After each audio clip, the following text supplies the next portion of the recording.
Tuesday, short and important news. The collection of beggars from different areas of Kabul city is under. As many as 19,827 beggars have been collected from different areas of Kabul city by the Beggar Collection Committee, set up under Deputy Economic Prime Minister till 20 December 2022, said Office of the Deputy PM for Economic Affairs. The surveillance of petrol pump stations are going on.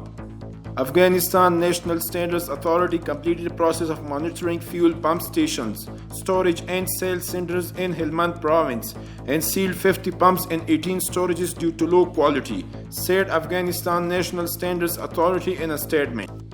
Kabul governor met with the head of Supreme Court. The governor of Kabul, Sheikh Mohammed Qasim Khalid, met with the head of Supreme Court, Maulawi Abdul Ghaffar, and his accompanying delegation. The foundation stone of 7 projects were laid in Khost. Water and Energy Ministry says that it is implementing 7 development projects in Khost at a cost of about 50 million Afghanis. According to Ministry, these projects are implemented with financial support of Food and Agriculture Organization, which will directly and indirectly provide employment to 3,000 people. Debs says the international community of Red Cross donated 2 transformers with a capacity of 100 kilovolt ampere to the Badghis electricity department. A drug production factory discovered and closed in Herat.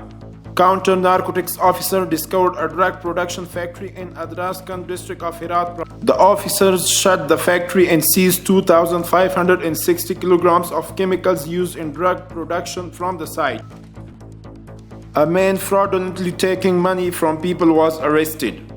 Nangarhar police officials arrested a resident of Nazian district named Israr, who was using girls' names on Facebook and was fraudulently taking money from people. He was arrested in the bank when a passenger from Saudi had just transferred money to her.